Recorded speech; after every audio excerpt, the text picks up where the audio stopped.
Bonjour Olivier Véran. Bonjour.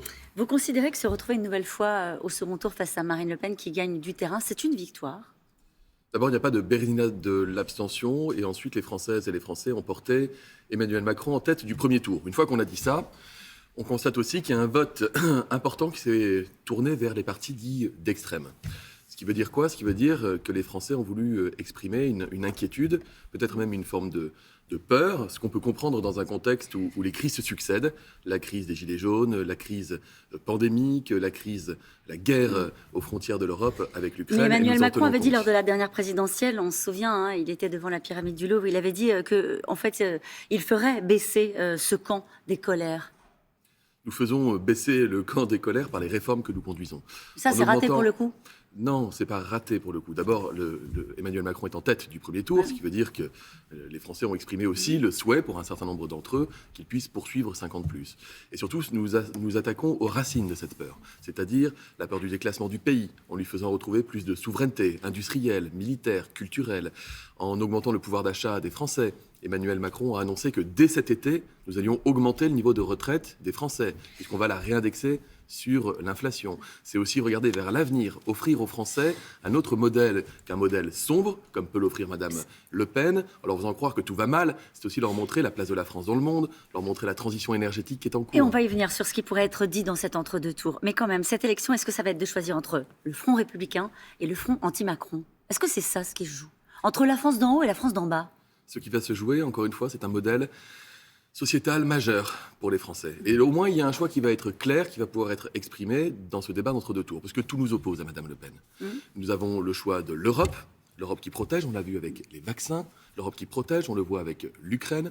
Quand Madame Le Pen, elle, fait le choix de sortir de l'Europe, alors elle dit qu'elle ne veut pas en sortir, mais ne soyons pas dupes, quand vous quittez tous les traités européens, de facto vous en sortez. Elle fait le choix des alliances militaires avec M. Poutine. C'est le choix aussi que nous faisons de la justice sociale, de l'égalité sociale, quand elle essaye de prospérer sur la notion de division et de séparation des Français les uns vis-à-vis des autres. Donc ce choix qui va s'opérer, vous verrez, ça va nous permettre d'avoir une campagne qui va éclaircir les positions de chacun.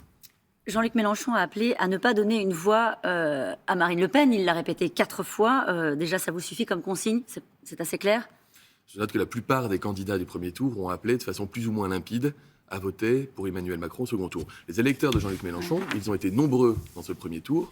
Qu'est-ce que vous leur dites ce matin? Vous êtes un homme de gauche, Olivier Véran. Qu'est-ce que vous leur dites? Eux, ils entendent retraite à 65 ans, le fait de conditionner le RSA à une activité. Est-ce que sur ces points-là, par exemple, il pourrait y avoir des changements entre les deux tours pour s'adresser aux électeurs d'Emmanuel Macron, de Jean-Luc Mélenchon? Je leur dis de regarder l'ensemble du programme.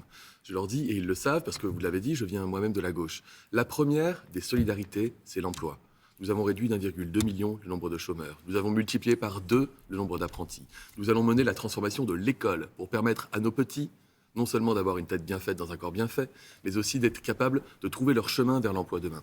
Vous avez des mesures qui sont extrêmement fortes, dont on a assez peu parlé. Je vous en cite juste une qui doit parler aux électeurs de Jean-Luc Mélenchon, j'en suis certain. Ce qu'on appelle la solidarité à la source. C'est mettre fin à une forme, je pèse mes mots, de petit scandale social. Je m'explique. Quand vous payez vos impôts, c'est simple, c'est rapide, c'est automatique et c'est juste. Vous savez qu'on va vous prendre le bon euro au bon moment. Quand vous devez aller demander des prestations sociales, Caroline Roux, ça concerne 20 millions de Français. 20 millions de Français. Des allocations logement, des allocations familiales, la prime d'activité. C'est des demandes tatillonnes des administrations et à la fin, ça ne tombe jamais juste. Nous allons supprimer le non-recours, nous allons simplifier les choses. Ça, c'est quelque chose qui parle Emmanuel à cet Macron électorat. va retrouver sa jambe gauche dans cet entre-deux-tours. Il le faut? Il n'a jamais perdu la jambe gauche. Il n'a jamais perdu la jambe gauche. Quand vous parlez de... Vous savez, il a cette sincérité de la personne qui est en responsabilité depuis 5 ans dans le pays et qui ne ment pas aux Français. Et donc il leur dit, notre modèle social qui nous a protégés pendant la crise, le quoi qu'il en coûte, qui fait que les commerces n'ont pas fermé, les restaurants n'ont pas fermé, ce quoi qu'il en coûte, eh bien, il faut être capable de le financer dans la durée, pour avoir aussi plus de dépenses sociales. Demain, pour l'autonomie par exemple, pour le grand âge. Pour le grand âge? Oui, vous pourriez vous m'arrêter. Non, Madame Le Pen n'en parle pas, par exemple. Comment est-ce que les Français vont vieillir demain? Ils veulent vieillir chez eux le plus longtemps possible. Nous allons porter une véritable politique pour répondre à cette demande. Alors, Emmanuel Macron, avec son nouveau slogan, ça s'appelle « Nous tous », a l'intention de parler à une partie de la France qui ne se sent peut-être pas représentée par nos institutions, peut-être ceux d'ailleurs qui ne sont pas allés voter. Il faut changer la manière de gouverner. Qu'est-ce qu'il faut dire entre les deux tours? François Bayrou, ce matin, dans Le Parisien, dit c'est l'un des enjeux de ce second tour. Expliquer comment on va parler à ces Français, soit qui ont voté pour les extrêmes, soit qui ne sont pas allés voter. C'est évidemment l'enjeu d'entre les deux tours. C'est comment motiver les Français à aller voter nombreux le 24 avril et comment leur donner envie, au-delà du fait de battre Le Pen pour un certain nombre d'entre eux, de se dire on va porter notre candidat. Donc ça veut dire qu'il faut, dans le changement de méthode, vous savez, qui va s'opérer, il a déjà été amorcé et annoncé par Emmanuel Macron, qui s'est engagé à plus de concertation démocratique, à avoir des conventions citoyennes, comme sur la question de la fin de vie, par exemple. Elle peut gagner, Marine Le Pen, Olivier Véran? Elle est candidate au deuxième tour d'une élection présidentielle. Elle a la légitimité pour se présenter à ce second tour. Donc nous allons tout faire pour non seulement la faire battre, mais aussi emporter la Ça veut dire qu'il faut vraiment faire campagne entre les deux tours. Il faut vraiment mouiller le maillot. Nous faisons campagne. Vous savez, on nous disait il n'y a pas de campagne, il n'y a pas de débat, les Français n'iront pas voter. C'est pas le cas. Bon. Et les Français, ils aiment la politique.